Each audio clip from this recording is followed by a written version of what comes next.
Procedural generation has become a pretty popular topic among discussion boards and forums in various corners of the internet, and although there are lots of forms randomly generated content in games can take, the big bugbear and the topic of this particular video is procedural level generation.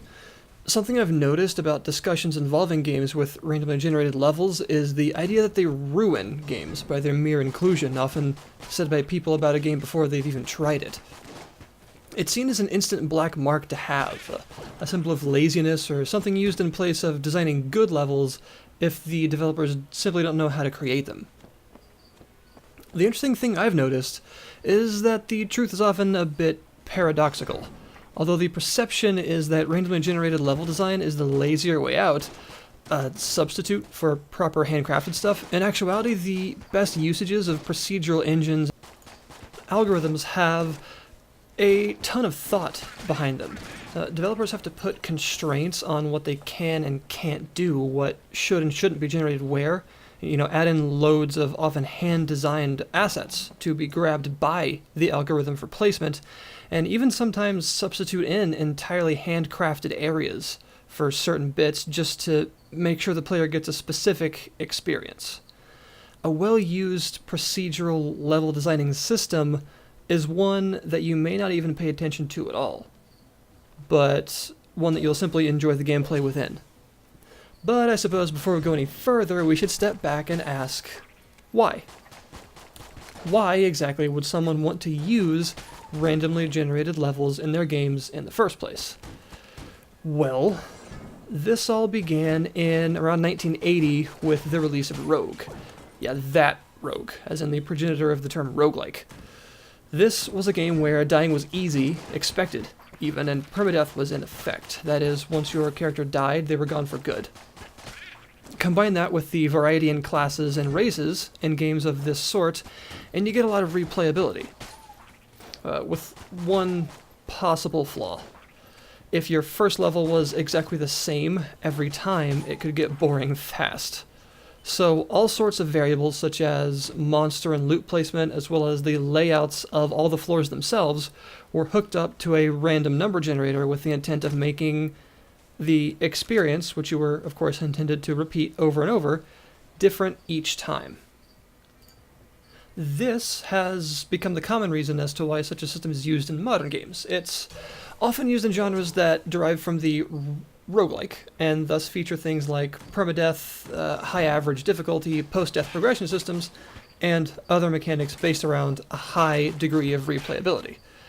However, to better understand how it can be done right, you also have to understand where it can go wrong, as well as where it has been perceived to have caused damage to a game, which of course would include a lot of examples, but I have a few to look at here, so it might pay to look at those examples to see where the real problems actually were.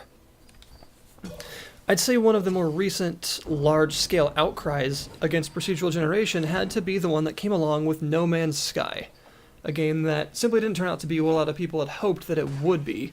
It had a lot of people pretty disappointed. One of the first complaints leveled was at the game's world, its random planets. But was that really the problem with No Man's Sky?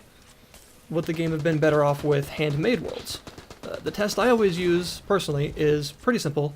Replace the procedural content with hand-done stuff, and see how it would theoretically change the game. NMS could have had its 800 bajillion random planets replaced with, say, 10 really beautiful handmade ones that were larger and had sensible biome placement, features like bunkers and all of those things that are in the game placed by hand to encourage exploration.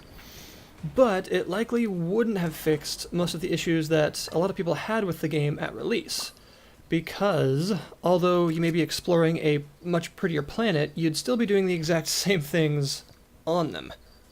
The problem with NMS for most people was the gameplay loop. It was far too shallow, repetitive, dull. It honestly didn't matter where you were doing this, if what you were doing is the same hollow and unfulfilling activity that it always was. This focus on where over what can be an instant red flag in game descriptions for people.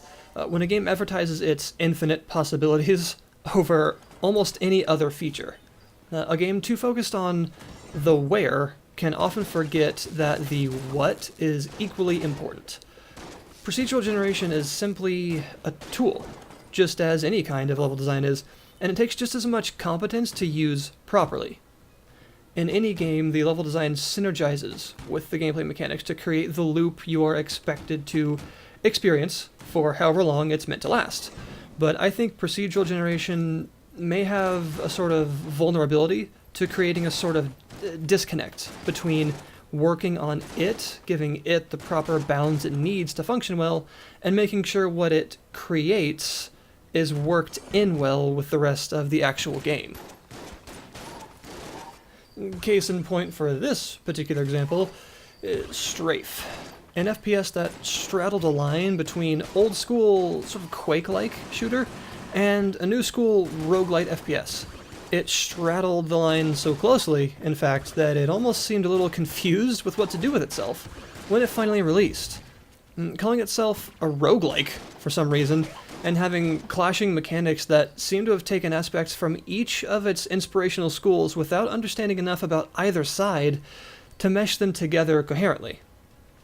But of course, what was the almost singular complaint for a while before and after its release? The fact that it had procedurally generated levels.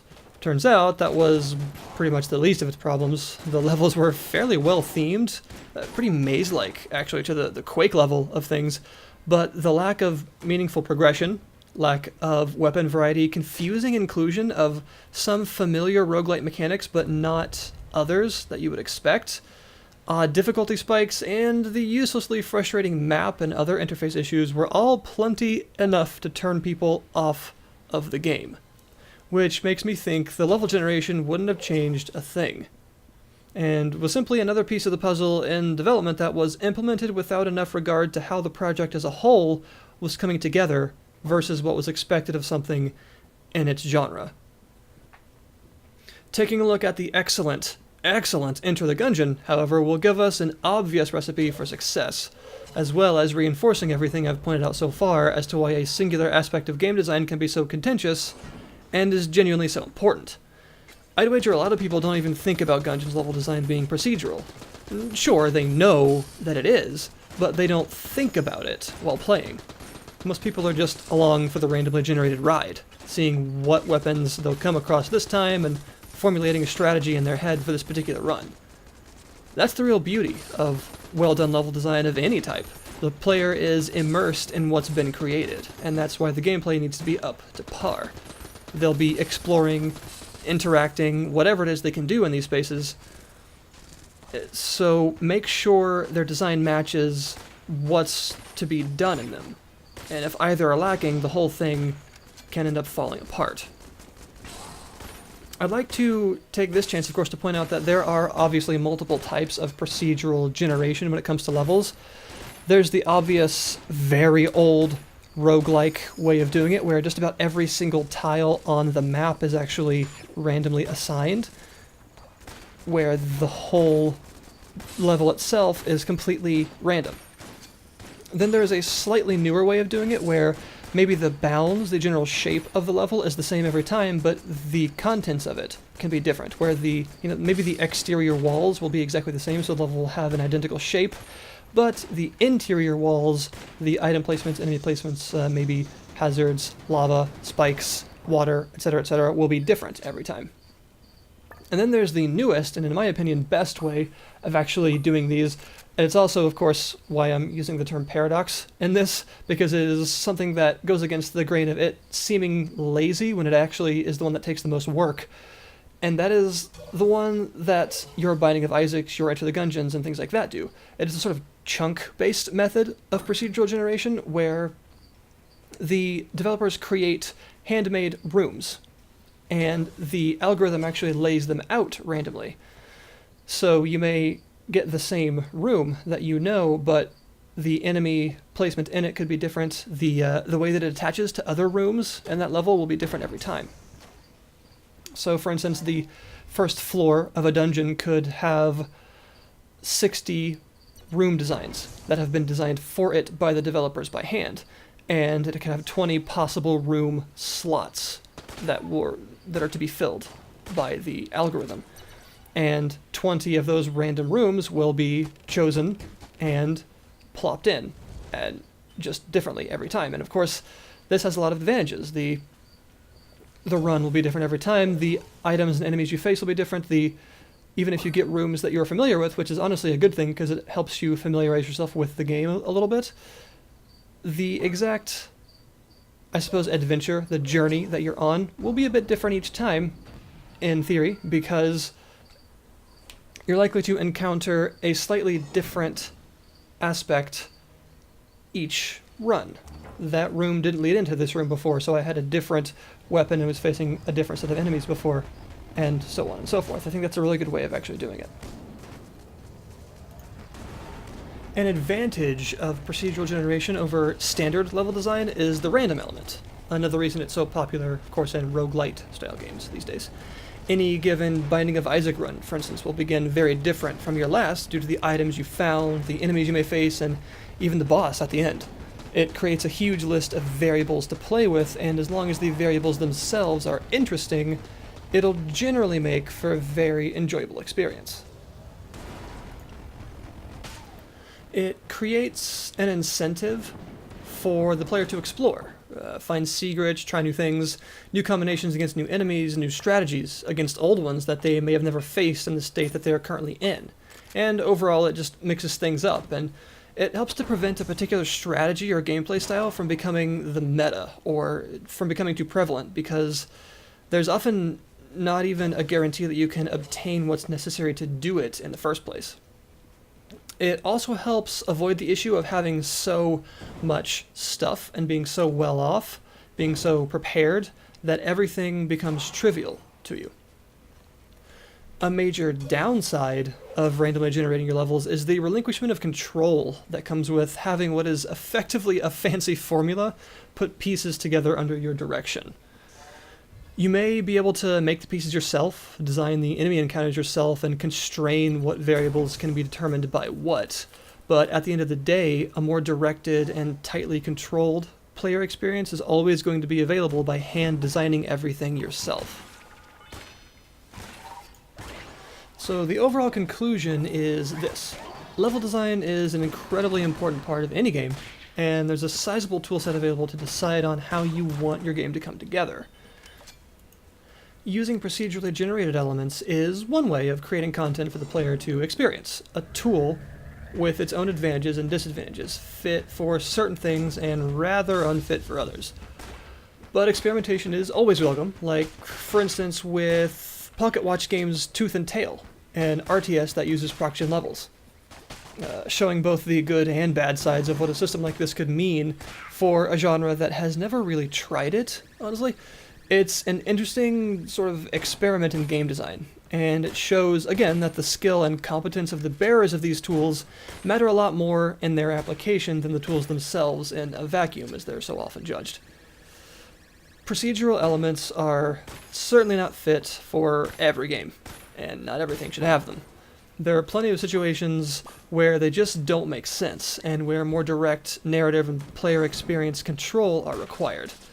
But in almost no circumstance do they condemn a game by their very existence in it either, generally only being a single part of a tangle of odd design choices and non-synergistic mechanical flaws that show an interesting X-ray into the internal structure of a flawed game and how it may have gotten that way.